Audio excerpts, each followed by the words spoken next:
Bonjour à tous. La défense abat ses dernières cartes devant la cour d'assises de Besançon.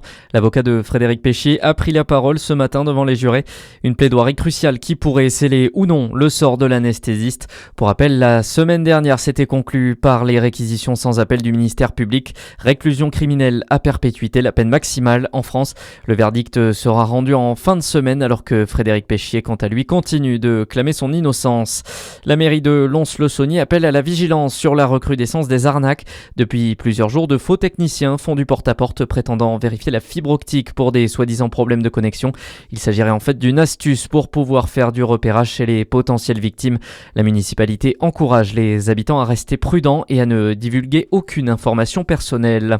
Un projet de clinique à Chenôve, 8 ans après le départ de l'ancienne, un nouvel établissement de santé devrait voir le jour sur la commune. Aujourd'hui, le conseil municipal examine le déclassement de l'esplanade de Limburgerhof, lieu choisi pour accueillir la clinique. Une étape décisive selon le maire Thierry Falconet qui en avait fait sa promesse de campagne en 2015. Le projet est estimé à 55 millions d'euros. Dans le reste de l'actualité, le parquet national antiterroriste ouvre une enquête après la mort d'un Français dans l'attentat à Sydney hier. Démarche pour permettre à la famille du jeune homme d'avoir accès aux informations sur les investigations en cours.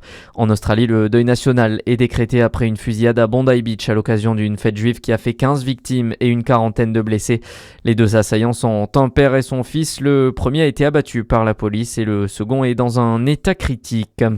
En France, la grève votée à l'unanimité au Louvre, annonce de la CGT et de la CFDT à l'issue de l'Assemblée Générale ce matin. Conséquence, le musée ne pourra pas ouvrir aujourd'hui. 2 mois après le cambriolage, la coupe est pleine pour les salariés qui déplorent le délabrement de l'établissement et le manque d'effectifs.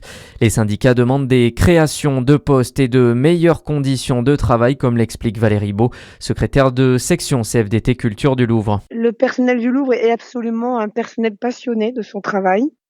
Il y a un sentiment quand même d'épuisement, de perte de sens, parce que après ce qui s'est passé, les dysfonctionnements qui finalement sont rendus publics, certains effectivement dont nous, comme représentants du personnel, on est aussi régulièrement témoins. Et puis une dégradation donc des conditions de travail. Il y a une envie que les choses bougent. On sait qu'il y a des failles, mais on va dire que là c'est quand même la loi des séries.